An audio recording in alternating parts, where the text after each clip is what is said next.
Hey guys, it's your girl Pixie and I'm back with another video. If you guys are new to the channel, welcome to Pixie's World. If you guys are not new, welcome back.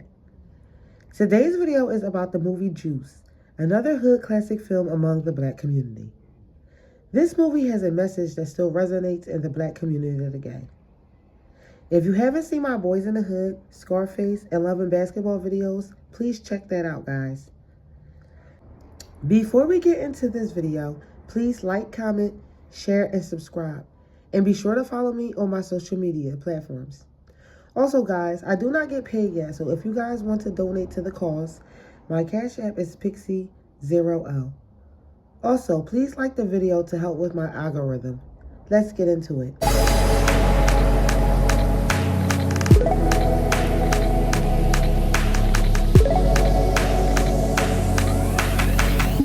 This film explores several themes such as friendship, music, crime, betrayal, lies, jealousy, ego, fear, insecurity, and consequences of conflict. The movie highlights the lives of four high school friends, mainly spotlighting Roland Bishop character to illustrate the powerful messages specifically in the black community that evolve into a warning. Juice takes place in the early 90s and portrays struggles of the black communities in the unfortunate era where they had multiple issues such as poverty, racism, police brutality, and gang violence. When watching more closely, we can see the warning centered around Juice. Even though this movie is a 90s film, these problems are relevant today. Juice warns us about a few things, such as peer pressure, toxic masculinity, glorifying gang, street, and loud activity, being addicted, hung up, and intoxicated on power and not realizing the downsliding consequence, jealousy, lies, betrayal, and envy, and how it can build up and cause friends to become enemies. Also, awareness, because if you're not aware of your surroundings, then it will catch you off guard when a friend flips the coin on you. The intro of the movie is showing the city and the traffic of New York. Q is spinning the turntables. Visuals is displaying New York culture. Black people are known to be loud, but not just in speech, but in culture, fashion, aura, etc. And I think the film does a good job of highlighting this in the credits. The introduction to the characters start with Raheem, Bishop, Still, and Q as they are waking up and getting ready for school, which they don't intend on going, but the parents are waking them up for them to prepare to get ready. In this scene, they display their lives and who they are raised around. Steele has a military dad and lives at home with both parents. Q is living home with his mother and she is trying to convince him to think about his future and go to a school to fix cars. When walking out of the door, both Steele and Q put their books down and replace them with a boombox and headphones. Raheem is living a regular life with his mom and older sister. The siblings antagonize each other in the morning, trying to get each other out of the bathroom. Regular sibling tactics. Meanwhile, Bishop is living home with his grandmother and dad, and his dad is senile. He is out of it, and Bishop can see that. Bishop is either in disgust or in sympathy for what is going on with his dad. Most parents are giving them individual lectures as they walk out the door preparing to skip school. The next scene, we see that Raheem has a kid. He is pressing his baby mom trying to get back with her, but she is not having it because she doesn't want him to be a bad influence to the kid and blames him and the company he keeps as a reason why he can't grow up and be a real man. Bishop is leaving his house and a crew runs up on him, the Rodimus gang. They are trying to bully him because Bishop is alone and clearly outnumbered. Soon after Q and Raheem coming to the rescue, he feels more powerful now that he initiates a fight. The Rodimus gang calls out his dad's past, and Q and Raheem come to stop the fight. When the leader of the gang throws shots about Bishop's dad being a prison bitch, they start scuffling and then the owner comes out and they all break out. As they run off, Bishop is in laughter with Q and Raheem as he thinks that the fight was fun and exciting. Meanwhile, they think that Bishop is crazy for getting a kick out of the drama. They meet up with Steele. Steele feels left out, being as though his friends get more attention because of their looks. While Steele is not ugly, he is the big one out of the group. They are all joined together to enjoy a day of skipping school while walking and talking, still lies about having sex with a girl named Donna. Raheem, Q, Bishop, and Steele are at the pool hall, cutting school and trying to make money. There are a lot of kids and they're skipping school and hanging out. The cops come to bust them and harass them, and they pick up Steele. Bishop and Q runs. Bishop gets caught in the gate and calls for Q, and Q comes back to get him. I just wanted to highlight that because Q came back for Bishop, because often we get left over by the people that we will go back for and save without hesitation. They get chased up to the rooftop by the cops, but they obviously are about this cutting school life, so they jump on the next roof, ending the cops' chase. Then they start talking trash, run off, and continue on with their day. Steele is the only one who gets caught, so they wait outside for him to sneak back out. They start lollygagging and playing around. In the midst of all the chaos and running, Q stumbles across a poster for a DJ competition, and it catches his eye since that is his dream. His friend tease him about the dream for a little bit, but he doesn't care because he's determined.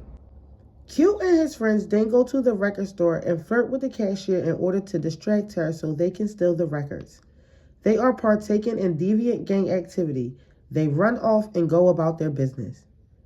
In the next scene, on their walk, they stop off at a bar and wait outside as Q goes into the bar to get cigarettes for Raheem. Q runs into Blizzard, who just has gotten released from prison, and pulls out a gun to rob the bar. Q is caught up in a stick-out. Blizzard asks Q to be involved, but Q doesn't want any part, and Blizzard lets him out as he proceeds to rob the bar. Q tells the crew that Blizzard is in there sticking up people, and they are surprised that they let him out. Q tells them that Blizzard asks if he wants to be part of the action, and Bishop is excited, but also upset and surprised that Q said no. Bishop wants in on the action, but Raheem stops him. His friends convince him to keep walking as Raheem is telling Bishop that Blizzard is going down and that he's not going to let his friend be a part of that. He warns him of Blizzard's consequences to his actions. Bishop's not trying to hear that, but neither is Raheem. He puts his foot down and they continue to keep walking. Bishop is mad about it, but he seemingly lets it go. While in Steele's house, they are watching TV, smoking, drinking beer, and chilling. From here, we see that the crew has different attitudes about crime and the acts of violence as they are watching a crime movie. Q is a little more disengaged because he's listening to his music, chilling, focused on his dreams, and on his own vibe. Raheem is the one checking for the crew. Steele is just there. Bishop is taking the movie in and watching the criminal activity with excitement. He is power hungry, even if it is dangerous. Bishop is glorifying gang and street activity and honoring and romanticizing the fact that the guy in the movie went out in flames because he feels as though at least he went out in his own accord. He praises him for having control and one's own fate. Q disagrees. Bishop is telling Steele that he doesn't have any control in his life, and Steele fires back at him, telling him that he doesn't have control either, being as though he gets chased off his own block daily. The conversation, or more so the back and forth, get pushed to the side when Blizzard's photo is now on the news for robbing a bar in Harlem, where they just were less than an hour ago. Blizzard is announced dead. Now the TV has everyone's attention as they realize they were just there not too long ago. The friends are glad that they weren't there, but also shocked by the revelation. Bishop is on edge and sees this as a threat that his friends are weak because he feels like they're running from everybody. Enemies, cops, parents, etc. He feels as though they should be more authoritative to whoever is in their way. Bishop feels as though you are supposed to fight. You're supposed to die for respect and the juice. Q, on the other hand, thinks that the juice is supposed to be earned. Q is telling him that if they would have been there would have been 5 niggas dead instead of 1. If you want respect, you gotta earn it. You damn right. You gotta be ready to go down, stand up, and die for that shit like Blizzard did, if you want some juice. Blizzard ain't sticking up to nothing now. That's because we wasn't there to back him up. If we was there, it'd be 5 that niggas instead of 1. Now Q and Bishop are going back and forth, and it escalates into a fight. Raheem breaks the fight up and Q is trying to get Bishop to calm down, but Bishop is on edge, mad, and in his feelings. Raheem is telling them to settle it. They squash it and hug it out, but you can see that Bishop is still in his feelings about it as he hugged it out but rolls his eyes. Q goes to his lover's house, but later Raheem pulls up at Q's spot and tells him to meet him and the crew tomorrow to discuss something important. Q is putting his dreams first and says he can't make it. Raheem understands. He congratulates Q, is proud and happy for him, and asks to meet after. Q goes home to practice for his audition. The next day is the day of the competition, and a lot of people are competing for the contest. He gets invited to come back Saturday night. Q is clearly happy and in good spirits as he meets his friends at the courtyard with his exciting news. When Q arrives at the courtyard, he is excited to talk about it and tells his friends about the good news. But Bishop changed the subject to a more violent tone. They discuss robbing Old Man Quillis on the same night as the competition. Q doesn't want part in the crime, but Raheem convinces him that no one will get hurt and it will be quick and easy. Bishop labels him as scared, but doesn't want to be labeled as a scary little boy, so he gives into the peer pressure and goes along with the plan. Raheem pulls up with a gun, but Bishop grabs onto it with excitement and is elated with feelings of power and control. He strong-arms his way into keeping the gun. He is consumed by the rush of power, juice at this point. Bishop is fixated that he gets to decide who stays and who goes. But what he doesn't realize at the current time in his life is that power trips always come with a price. Q wins the first rounds of competition, and his friends show up to the gig. They support their friend, and it provides a great alibi for when they do what they were planning to do. They head out as they are still attempting to go through with their plans. They go to rob Old Man Quillis' store, and of course the robbery goes wrong. Raheem is taking the money. Bishop is drunk on the juice and shoots Old Man Quillis without realizing what he's doing, and they run to an abandoned building to retreat. When they finally get settled and feel safe, they are furious with Bishop for killing the man. All they were trying to do was come up a few dollars. Bishop is trying to justify it. Raheem tries to take the gun from Bishop so he can get rid of it, but Bishop points the gun at them and they start fighting over the gun. Bishop refuses letting go of the power and shoots and kills Raheem without a thought for trying to take the gun. Still, Q and Bishop run to avoid the police, but Bishop runs back and takes the money from Raheem's dead body. Raheem grabs at him and then finally dies off. Bishop runs to catch up with the rest of the crew. They run into an abandoned building and they are catching their breath. Still is sick that Raheem got shot and is crying. Meanwhile, Bishop is acting like nothing happened, talking about how much money they came up on. Bishop is counting the money and Q is looking at him with disgust. Bishop checks Q and tells him that he's going crazy. Bishop gets sick and pulls the trigger at Q and tells him not to ever call him crazy. At this point, Bishop is a cold-blooded killer. He literally just got the gun and already got 2 bodies. He is consumed by power and he doesn't care about nothing or nobody. Q and Steele realize what type time Bishop is on, and they now know that he will kill them without a thought if they don't abide by what he says. Bishop tries to justify why he did what he did, but they're not really here for that. And now he's calling them out. Bishop is now bullying them to go back to the club and proceeds to pull out the gun and threaten them to go back to the party. They are done with him, but he has them at gunpoint, so now they're just going with it. Bishop is definitely trigger happy and he hides the gun as they go back to the party. Q is getting flashbacks of the whole situation and Raheem and Bishop. He is devastated and can't focus on the competition. The cops show up and Bishop nonchalantly informs Q that Raheem is dead. They get taken to the station for questioning. The cops are interrogating them. Bishop doesn't seem fazed and tries to pin Raheem's death on the Rodimus crew. The aftermath of witnessing 2 murders has Steele sick, in tears, and breaking down. But Q is on edge at the fact that his friends are seen as a gang, but nobody says much to the police. Q and Steele are at the repast of Raheem. Dynamics of the friendship has now changed as they are navigating and processing the aftermath of the violent incident that has occurred in the last few days. They are now very afraid. Bishop shows up to the funeral. It's now apparent that Bishop is on a power trip and out of control. Bishop is acting just as concerned, and Q is just watching, so upset and hurt. Bishop is really putting on this whole act at the repast. He is acting as if life and the friendship of the three can just go on as normal. Q and Steele are now trying their best to distance themselves from Bishop. Bishop is crashing out as his actions and behaviors accelerate. I guess they decide that they finally want to be in school all of a sudden. As Q is shutting his locker, Bishop pops up on Q out of nowhere. He's now grilling Q because he hasn't seen him in a few days. Bishop is telling him to let it go and let him know that he is crazy and he doesn't give a fuck about none of them, and he don't give a fuck about himself. Bishop gives in to his current fate, admitting that he's not going to be shit or any more that he already is.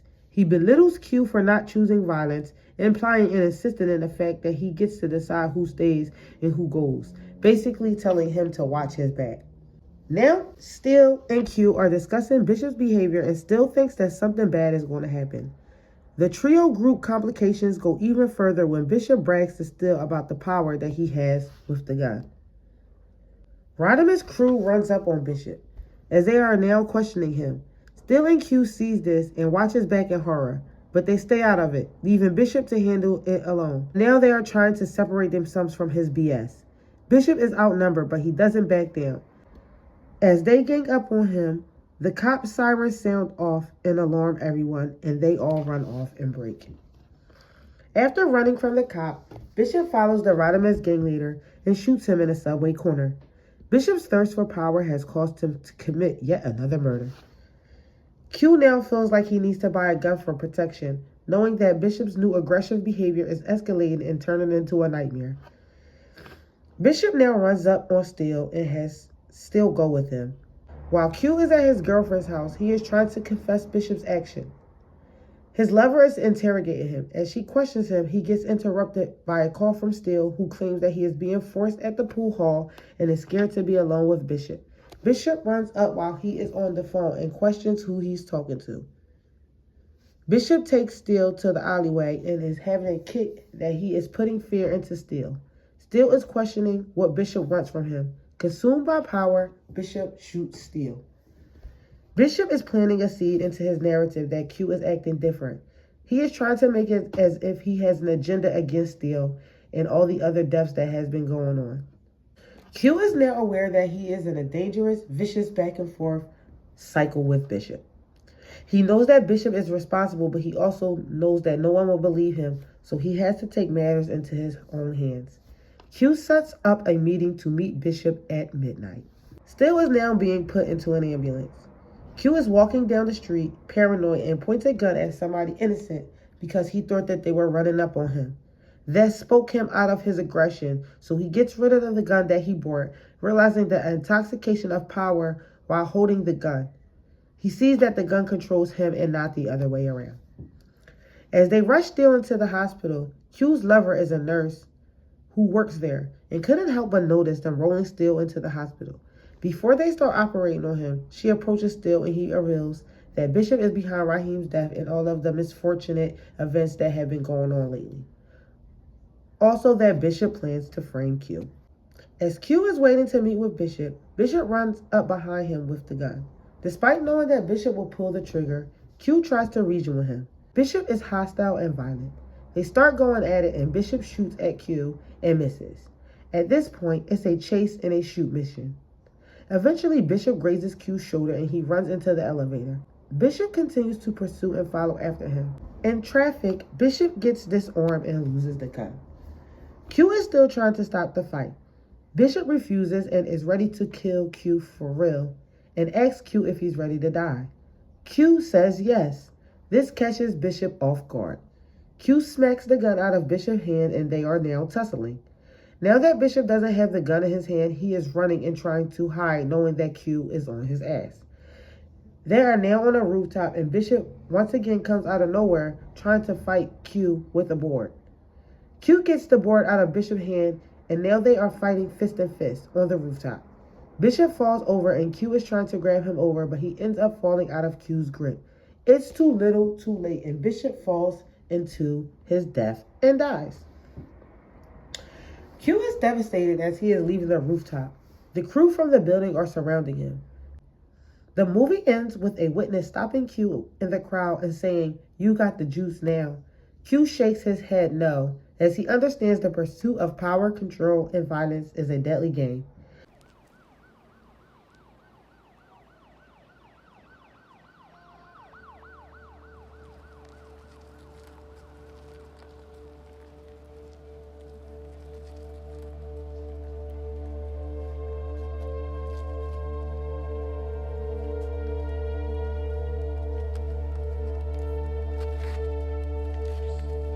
Yo,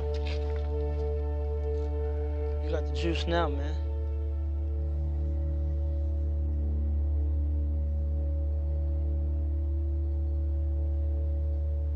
The movie is over. They flash back to a time where they all were just hanging out, having fun together, and then the movie goes off. My final thoughts. Bishop Fate in Juice warns us about the obsession with power, status, and violence and how it leads to his demise, causing him to lose his friends and his life. Bishop embraced the behavior as having the juice. Juice highlights issues that still go on today, reminding us that this has got to stop and it is not fun. The community as a whole needs to get better, or it will be a revolving door. We will kill each other before a person gets a chance in this world. Just because we are all in the same hood or environment doesn't mean that we are all really friends and we are all aligned. If you haven't seen my fake friend video, check it out. The closest people to you have the most dirt on you, and the closest people are the ones who hurt you the most. If somebody is a real friend, they are going to be a real friend.